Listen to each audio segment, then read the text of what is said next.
So inside here, you'll find a little bag of glove. You can use two. I just like to use one personally because it's enough. I'm right-handed, so I'll put it on my right hand. All right. So I'm going to get everything that I need ready here. I got this guy, and I already took this out here. This is our bridge to go down. So what we're going to do is open up your chute here, lefty-loosey. Get that ready. Gonna put this guy on here, face down, just like this. And this has multiple threads, so it's gonna fit pretty much anywhere you go. And you really just need enough for it to be tight like that. And unscrew this guy. This is where our tube is. Just be careful, make sure that these are off. This is your gray water and your black water. And just be careful, there could be some leftover juices in here. So you're just gonna start pulling this guy out. If you need more slack, you're gonna come up here and just push this tube down the hole. And that'll give you more slack over here. And then you're just gonna take this tube and line it up. There's these clear markers on here, and they're gonna fit inside these holes. So you're just gonna line that up and give it a quick turn, and you're locked on there. And then what I would do is, we always drain this beforehand, but just make sure that if you want to give it one more quick drain, this is your black, which is the big one.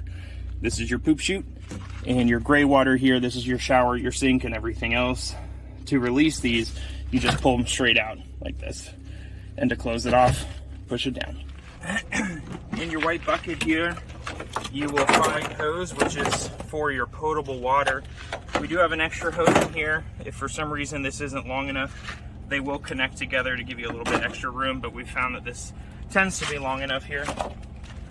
Here's your, what they call city water connection. Just gonna take off the little cap there, and this little 90-degree angle, this will just fit right on here. And then you're gonna rotate this to tighten it on. Now, we personally don't like to use the water filtration, but we will provide one if you want to use this as drinking water. That would go in between here and your connection. And then you take the other side, and you come to your water connection over here. I'm just gonna line that up, twist it on. And then the best way to handle this, keep our RV safe and nice and long, is to turn this on nice and slowly. Give it like a little bit of an eighth of a turn. You'll hear water start to run through there. Turn it a little bit more. Wait till you hear the water stop coming out. That's when you can give it the full pressure. That'll keep the pipe safe. That's it. So here's your electrical here. Just gonna open this guy up, and you'll find it sitting right here. Just gonna grab it. Gently pull it straight out. It kind of winds itself up when you put it back, so it'll wind itself out. This guy's called a dog bone. You don't typically need this. A lot of the newer places have the right connections, but if you don't, this is the extension. If you can use just the straight plug, that's what you're gonna wanna do. This particular unit happens to have that. You're gonna come in here, make sure that all your power is off, and then I'm gonna find the port. I'm gonna plug it straight in, and then I'm gonna turn on my power. And that's it. You'll find the drill inside the white bucket here. You're just gonna come over here, and on the top here, it shows you which direction, up or down. So we wanna go down, we're gonna go to the right to make sure it's on the right. You'll find a bolt inside there. You're just gonna line it up.